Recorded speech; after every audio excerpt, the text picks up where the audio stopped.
কাউকে মনে মনে খুব ভালোবেসে ফেলেছেন, তার সাথেই নিজের সারা জীবন কাটানোর স্বপ্ন দেখছেন, কিন্তু মনের কোণে কি একটা অজানা ভয় কাজ করছে যে আপনাদের এই প্রেম আদৌ কি বিয়ের পিঁড়ি পর্যন্ত পৌঁছাবে, নাকি পরিবারের পছন্দ করা কোনো অচেনা মানুষের সাথেই শেষ পর্যন্ত ছাদনাতলায় গিয়ে বসতে হবে।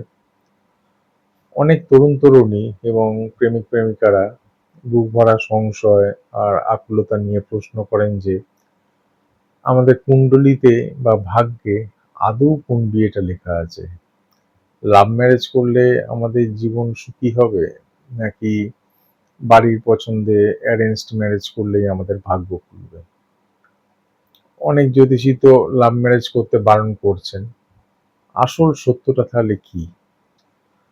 অনেকে ভাবেন কার সাথে বিয়ে হবে বা কিভাবে হবে সেটা বুঝি সম্পূর্ণ আমাদের নিজেদের চয়েস, কিন্তু জ্যোতিষশাস্ত্র এবং সনাতন বিজ্ঞান বলছে আপনার জীবনে ভালোবেসে বিয়ে হবে নাকি পরিবারের পছন্দে বিয়ে হবে তা কিন্তু আপনার জন্মকুণ্ডলীর কিছু বিশেষ ঘর এবং গ্রহের অবস্থান আগে থেকেই ঠিক করে রাখে। আজকের এই ভিডিওতে আমরা জানবো আপনার ভাগ্যে কোন বিয়েটা লেখা আছে তা বোঝার উপায় কি, এবং বিয়ের পথে আসা সমস্ত সামাজিক ও পারিবারিক বাধা দূর করার সবচেয়ে শক্তিশালী ঘরোয়া টোটকাগুলো কি কি। জ্যোতিষশাস্ত্র অনুযায়ী আমাদের জন্মকুণ্ডলীর মূলত ৩টি ঘর এবং বিশেষ কিছু গ্রহ নির্ধারণ করে যে আপনার বিয়ে কিভাবে হবে। লাভ ম্যারেজ বা প্রেম বিবাহের যোগ।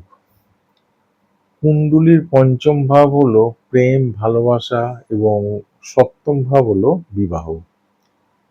যখনই পঞ্চম ভাবের সাথে সপ্তম ভাবের কোনো শুভ যোগ বা কানেকশন তৈরি হয়, তখনই মানুষ নিজের পছন্দের বা ভালোবেসে বিয়ে করে। এর সাথে যদি শুক্র, যাকে আমরা প্রেমের গ্রহ বলে জানি, এবং রাহু, সামাজিক নিয়ম ভাঙার গ্রহ, যদি শক্তিশালী থাকে, তবে জাতক বা জাতিকা নিজের ভালোবাসাকে ছিনিয়ে এনে বিয়ে করতে সফল হয়। এবার আমরা জানবো অ্যারেঞ্জড ম্যারেজ বা পারিবারিক বিবাহের যোগ। কুণ্ডলীর নবম ভাব হলো ভাগ্য ও গুরুজন, এবং দ্বিতীয় ভাব হলো পরিবার ও বংশ। যখন সপ্তম ভাবের অধিপতি গ্রহ নবম বা দ্বিতীয় ভাবের সঙ্গে যুক্ত হয় এবং দেবগুরু বৃহস্পতি কুণ্ডলিতে প্রধান ভূমিকা পালন করে, তখন জাতক বা জাতিকের বিয়ে সম্পূর্ণ পারিবারিক সান্নিধ্যে, গুরুজনদের পছন্দে ধুমধাম করে অ্যারেঞ্জড ম্যারেজ হিসাবে সম্পন্ন হয়।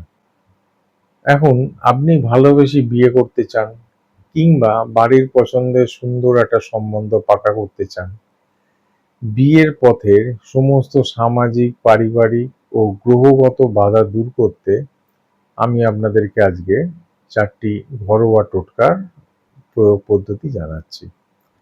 1 নাম্বার কি, যদি আপনারা একে অপরকে ভালোবাসেন কিন্তু পরিবার কিছুতেই রাজি হচ্ছে না, তবে কোনো পরিচিত মানুষের বিয়েতে গিয়ে বর বা কনের হাত থেকে সামান্য একটু বেঁচে যাওয়া মেহেন্দি নিজের হাতে লাগিয়ে নিন।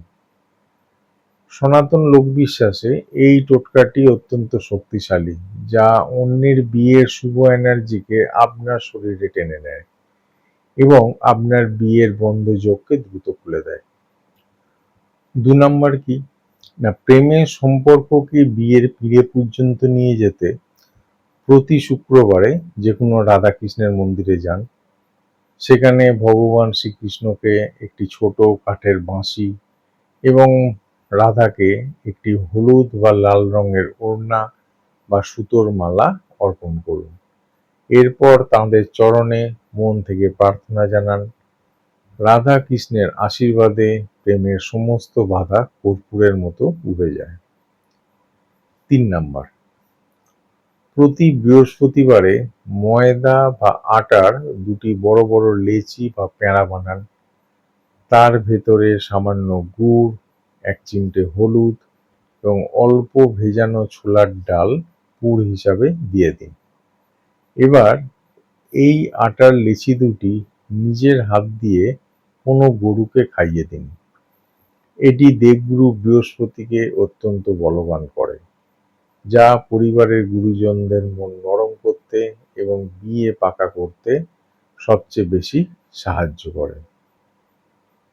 4 নাম্বার, অনেক সময় চারপাশের মানুষের হিংসা বা কুদৃষ্টির কারণেও ভালো চলতে থাকা প্রেম ভেঙে যায় বা বিয়ের সম্বন্ধ মাঝপথে আটকে যায়। তাই বাড়িতে যখনই বিয়ের কথা চলবে তার আগে ঘর মোছার জলে সামান্য সামুদ্রিক লবণ বা গোটা নুন মিশিয়ে পুরো ঘর ভালো করে মুছে নেবেন। এটি বাইরের লোকের সমস্ত নেতিবাচক এনার্জি শুষে নেবে। মোট কথা, লাভ ম্যারেজ হোক অথবা অ্যারেঞ্জ ম্যারেজ, মাথায় রাখবেন বৃহস্পতি বা শুক্রকে কিন্তু সন্তুষ্ট রাখতেই হবে।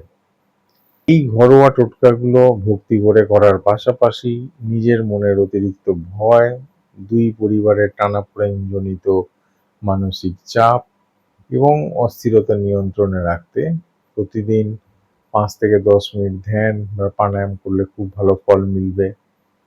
এর বাইরে কিছু নিয়ম মনে রাখবেন। বিয়ের কথা পুরোপুরি পাকা হওয়ার আগে অতিরিক্ত ঢাকঢোল পিটিয়ে চারিদিকে রাষ্ট্র করবেন না। পার্টনারের সাথে সবসময় সৎ থাকবেন এবং জীবনে ডিসিপ্লিনড হবেন। এখন বলি জ্যোতিষীয় রত্ন ও মূলের প্রতিকার সম্পর্কে। বৃহস্পতি এবং শুক্রের শুভ শক্তি বাড়িয়ে বিয়ের সানাই দ্রুত বাজাতে কিছু বিশেষ রত্ন ও মূল ধারণ করা যায়।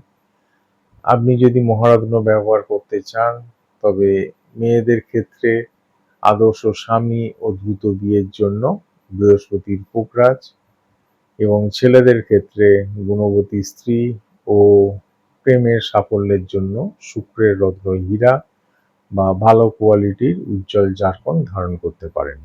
যাদের বাজেট কিছুটা কম তারা উপরত্ন হিসাবে পোকরাজের বিকল্প সোনালী টোপাজ এবং শুক্রের জন্য ওপাল ব্যবহার করতে পারেন।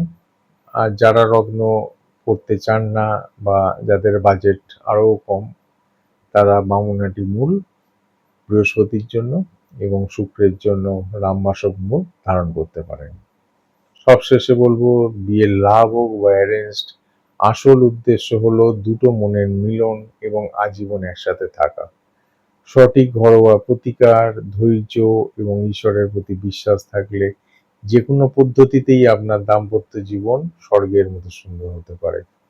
নিজের সামর্থ্য অনুযায়ী সৎ মনে এই প্রতিকারগুলো করুন। অযথা বেশি খরচ করার বা ভেঙে পড়ার দরকার নেই। আপনার জন্ম তারিখ, সঠিক জন্ম সময় এবং জন্মস্থান আমাদের হোয়াটসঅ্যাপে লিখে জানান, আর ঘরে বসেই জেনে নিন আপনার পোস্টটি অনুযায়ী লাভ ম্যারেজ নাকি অ্যারেঞ্জড ম্যারেজ, কোনটি আপনার জন্য সফল ও সৌভাগ্যদায়ক হবে এবং এর নির্দিষ্ট ও সঠিক প্রতিকারটি কী। আজকের এই চমৎকার তথ্য ও টোটকাগুলির মধ্যে কোনটি আপনি শুরু করছেন তা কমেন্ট করে জানান। ভিডিওটি ভালো লাগলে লাইক ও শেয়ার করুন, আর এই ধরনের আরও ভিডিও পেতে আমাদের চ্যানেলটি এখনই সাবস্ক্রাইব করে রাখুন। দেখা হচ্ছে পরের ভিডিওতে। সবাই ভালো থাকবেন, সুস্থ থাকবেন। নমস্কার।